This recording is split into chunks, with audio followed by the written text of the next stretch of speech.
If you're struggling to get engagement with your change efforts, there's a good chance the problem is not their engagement, it's your lack of connecting. That's right, you might be a bulldozer.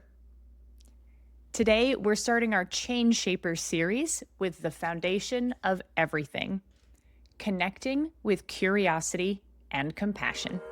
Welcome to Thoughts on Change, the podcast about the messy, political, emotional, deeply human side of leading change. I'm Kelly, and I believe anyone can implement lean tools until they actually have to get people to use them. Around here, we talk about how to move culture, how to build credibility, and how to influence without bulldozing. Basically, how to herd humans without losing your mind. In the last episode, I shared this image of a kick-ass CI warrior, a change shaper. And remember, a change shaper is someone who doesn't struggle against people and push change forward. A change shaper is someone who works with the natural flow and movements of people and organizations to move CI forward. They are focused and intentional about where and how they put their energy into change efforts. Think of how jujitsu masters don't struggle against their opponents, they use the momentum of their opponents. This is how a change shaper operates. And the first characteristic of a change shaper we're going to talk about today is connecting with curiosity and compassion. Now, when some people hear connecting, they run for the hills. They think, that's just soft stuff. I don't need that. Well, guess what? You do need it. But don't worry, my introverts, my dominant communicators, my bottom line upfront folks. Connecting doesn't mean you need to get a person's entire life story or that you have to give yours. Honestly, this kind of divulging without boundaries is not healthy, and I am not advocating for it. What I do want you to try is to see the other people you work with as more than just vehicles to get what you need done. Think about it. None of the work we do is done by ourselves. Everything we do relies on influencing others. Even if you have authority to implement something, you still need others to actually use it and sustain it. In these conditions, where we need other people to achieve our CI goals, it is very easy to fall into this trap where we stop seeing them as people with their own goals and needs, where we just see them as the means for us achieving our goals. Imagine if your IT team had a goal of a certain number of software implementations and updates per quarter. Now, imagine that they just push these on people with no rhyme or reason just to meet their quota. You would have a new update and need a restart like every week. And of course, they would end up happening while you are right in the middle of important work or in a meeting where you are presenting. Now, if this team then wanted you to use this new software instead of an old one, I can't imagine you'd be very willing after this treatment. You'd be pissed at how they treated you. They didn't even stop to consider the impact of what they were doing. This is exactly what it feels like when we push our CI initiatives onto people. And this is why connecting with people as people is so critical. So let's talk about what it means to connect with curiosity and compassion. And first, what is connecting with people really? I already mentioned that it doesn't mean we want to open the door for life stories to be shared. Unless you do, in which case you go. Connecting does mean being open to and aware of the humanness of the people you work with. And when I say humanness, I mean the fact that some days are crap and people feel like crap. That everyone is dealing with the difficulty of living and all of the challenges that life brings. This means that some days it's just not a good idea to go talk to Bob about 5S or Suzanne about the new standard work. Yes, we come to work to do a job, but we can't bulldoze over the fact that people are more than just work. So then, how do you really connect with people's humanity without crossing a boundary you or they have? Here are 3 steps I use. 1, read the room. When you approach someone, first stop and just notice their body language and their mood. Are they extra quiet and reserved? Are they extra loud and boisterous? Are they bubbling with energy? This first read will help you do the second step, which is make a connection with where they are today. If you absolutely need to talk to them about a change today, then first meet them where they are. If they're quiet and reserved, note it. If they seem frustrated, note it. If they seem really excited, note it. When people feel truly seen, they trust you. And when they trust you, they will help you succeed. Now, this next part is really important, and I honestly rarely see it done. Number 3, ask for permission to talk about what you want to talk about. Regardless of what kind of mood someone is in, you should always ask for permission to talk about your initiative with them. Why? Because this shows humility and respect. It shows that you understand that this other person is not there to serve you and be at your beck and call. It shows that you recognize and understand that they have their own work to do. So here's how this all looks together. Imagine I need to talk with Kim, a team leader, about how her team is following a new set of standard work that we implemented out of a Kaizen event last week. First, I'm going to read the room. From afar, I see that Kim is being a little short with her people as they come ask her questions. I see that she is sighing heavily and her body language is potentially showing frustration.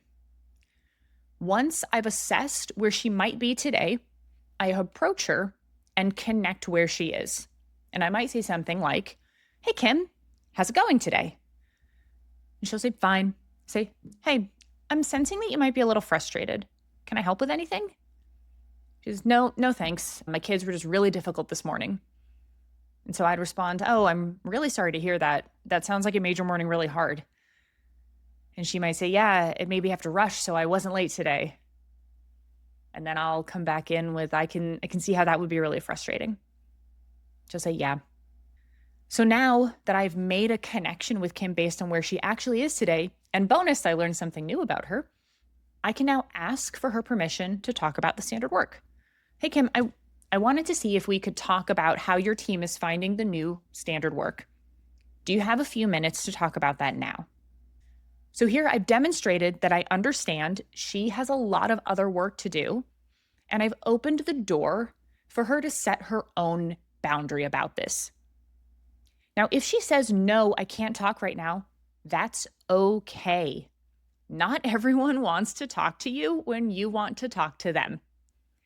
If you've taken these first steps, though, the odds are they will be willing to talk with you and they won't completely shut you out.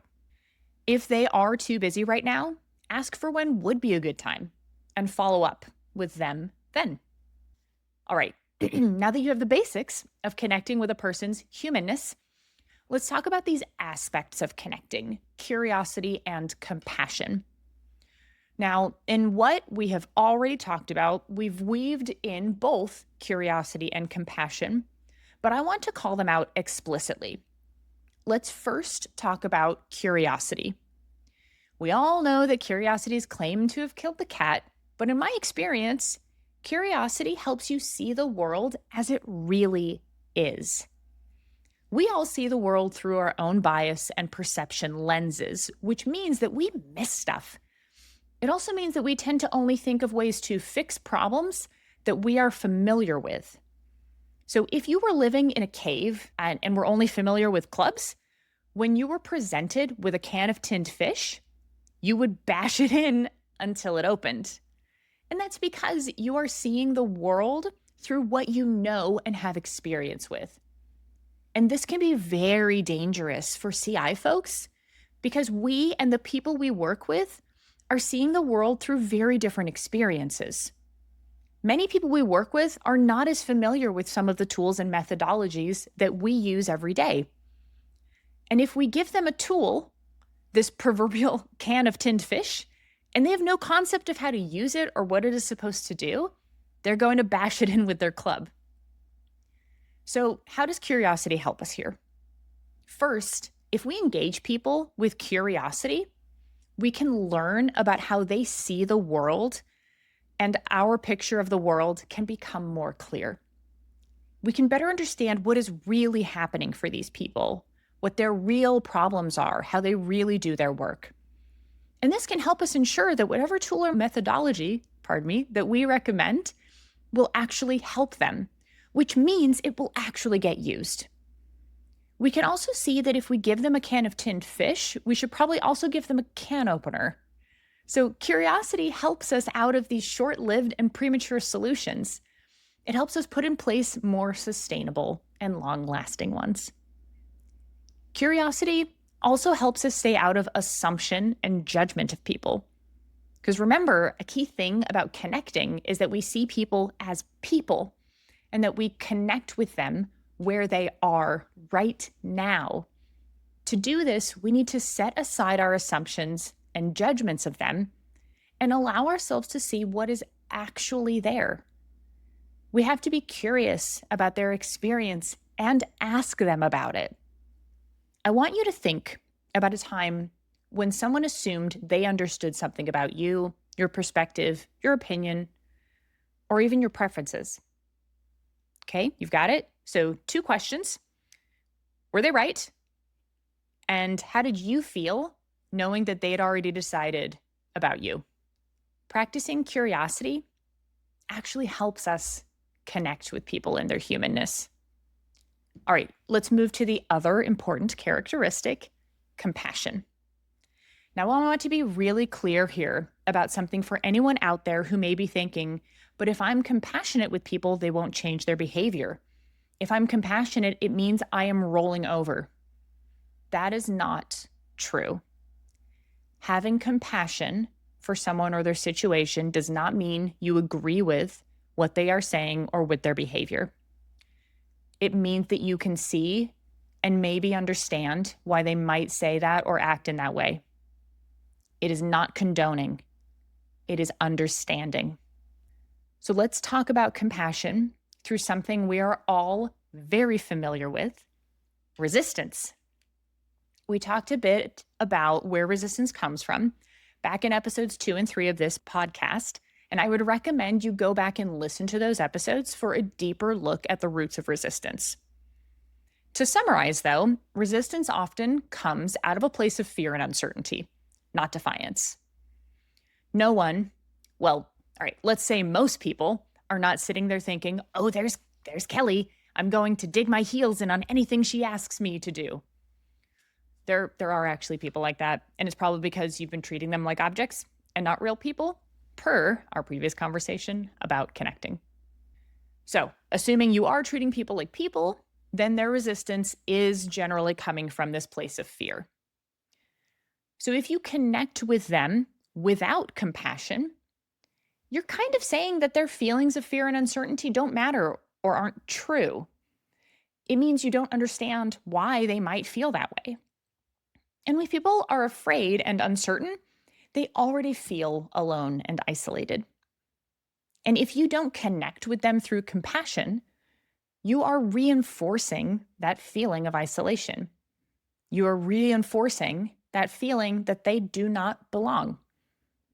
When people don't feel like they belong, they don't put their best work forward, and neither you nor they will get what you want. So instead, make sure they feel that you understand their perspective and position. Again, when people feel seen, they give you trust. And with that trust, they will be more willing and open to take on change. So let's tie this back to you. I want you to think about a change or initiative you've been working on. You got it? All right, now think about one person you need to come on board to make this a reality? Can you see them? Okay, now think back to your last interaction with them. Did you connect with their humanness? Did you read the room before you went and engaged? Did you connect where they were? Did you ask for permission to talk about your change initiative? If you answered no, if you didn't do that, don't stress. Think about how would doing these things have helped the interaction and outcomes. And if you did them, nice. Like, how did that help with the interaction? All right, now let's specifically reflect on your curiosity and compassion with that person. Did you ask them about their experiences, or did you come in with your own judgments and assumptions? Did you make them feel understood, or did you make them feel isolated? And how did that all impact their trust in you? And how did that impact your effectiveness? So now, going forward, how will you choose to connect with curiosity and compassion? With who? When? And what do you think will happen? How will it change your effectiveness? How will it change the relationship you have and their willingness to change? So hopefully by now you see the importance of connecting with curiosity and compassion. And you see that connection is not soft work, it's skilled work. And it's where real influence and shaping change begins. Next time, we'll unpack the second characteristic of change shapers, helping with intention. I really hope to see you there. If this episode had you thinking, wow, I've had that experience, you're not alone. I'm opening up a small group experience for women in continuous improvement called Credible, Heard, Used. It's designed to help you understand why your ideas aren't landing the way you intend and what to do differently so they actually get used without pushing harder. If you're interested, you can find the details in the show notes. And also, just look out for a bonus episode from the C.H.A.N.G.E and TWI Summit, which I will be attending and speaking at. All right, that's a wrap. That's a wrap for this episode of Thoughts on Change. If you're also out there trying to move culture instead of just installing tools, hit subscribe and share this with a fellow CI warrior. And remember, progress beats perfection, curiosity beats control, and culture beats everything. See you next time.